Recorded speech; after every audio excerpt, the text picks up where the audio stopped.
We never struggle to get middle-aged guests on this programme, so today we depart from our normal service with three young entrepreneurs, all enthusiastic 20-somethings.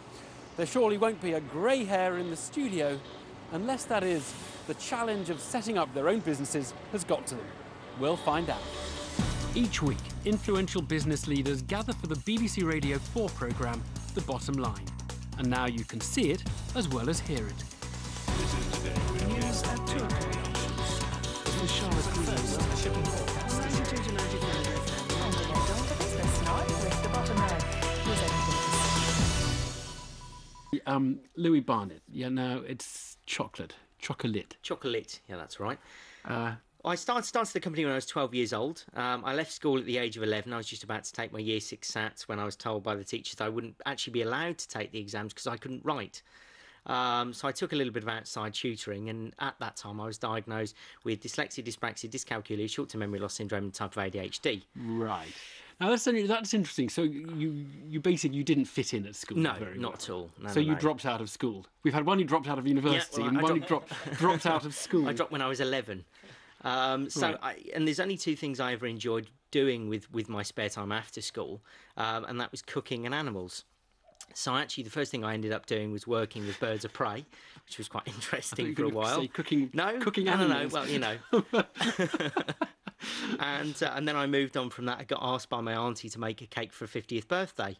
And then that sort of went on to local friends and family, and it grew and grew. And again, you know, these sort of things happen in life as a happens chance. I was going through my local Waitrose store back in 2005, it would have been, and saw a couple of products that I recognised on the shelves that were local businesses as well. Went up to the store manager and said, you know, I'm a local guy, I make chocolates, do you fancy some? And he sort of shooed me away with a business card. I phoned up head office. They asked for a meeting 2 days later, and I became their youngest ever producer and supplier at 13 years old. Right. Bring us up to date.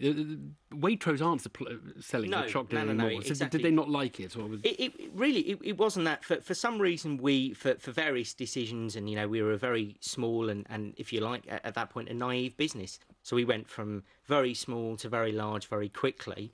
You know, as we sort of realise it now, we were over trading a little bit, as we now realise. But, you know, we grew very quickly as a brand. But after sort of the end of 2008, a couple of things happened within our business, and our UK market started to drop out. So early 2009, I started to look for export, got in touch with UK Trade and Investment and started the Passport to Export programme. And now we are sort of 2 years later, and we do about 5% of our business in the UK now. Just 5%, so Yeah. most of it's export. Yeah. Sorry, how old are you now? 20. 20.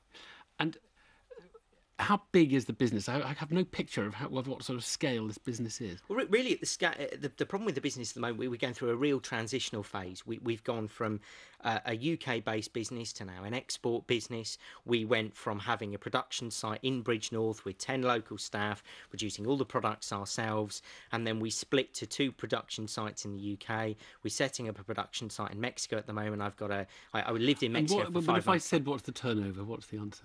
The problem with the turnover at the moment is... What I love about young entrepreneurs is that you just will not answer the question what the turnover is. And I know you want to maintain a little bit of commercial comedy. Go on, what's the story on the turnover? I think it's interesting. I mean, you know, you're asking about turnover. It's the one you must question... publish a turnover figure. I understand. Companies' House require you to You can go and put look on into the Companies' public House. domain and tell us what the You turnover can have is. a look. But, you know, the thing is, for me, it's the one question I get asked in the UK, but in any other country I don't. That's true. It's more about the achievement of what you're doing. Yeah. I mean, no, I don't want to take it away from you, no. but it is interesting to sort of just get a rough idea of the scale of the business. Yeah.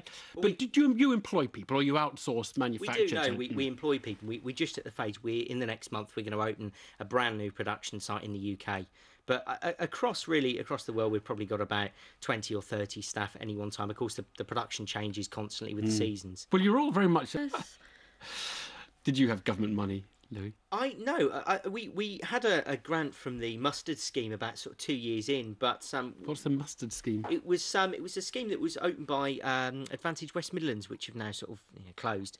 But that was purely for graphic design and web development. So that was sort of 2 years in. But originally, because we were such a small business, I mean, literally, we'd probably got about 30 clients when I started in 2004.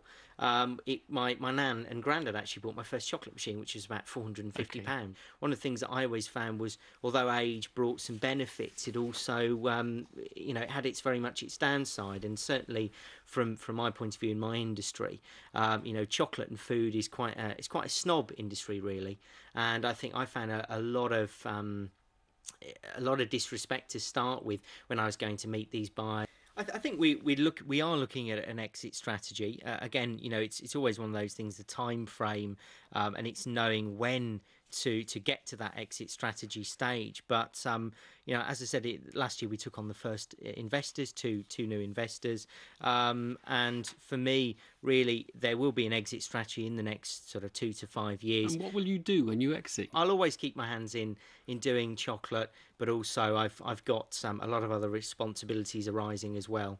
What are you going to do when you exit, Solomon? No, definitely. I think for me, for the investors, it was more of a strategic role. So really, although we were, losing I was losing a big part of my business. It was actually the investors also own a print company, and for me, really, in my product and my industry, the perfect fit for us is you've got the raw products, and then the packaging is the other side.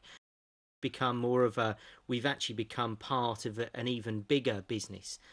So that was a really important part for me, because also my role in the business is very specific, because I've been there from the start. I do a lot of the recipe development. I've sort of trained up and become very much the face of the business. So I think there's almost an element that however small my amount of the business gets, I will still be very influential in it, because it is my brand. I'm the face of the brand, and I do all of the recipe development as well.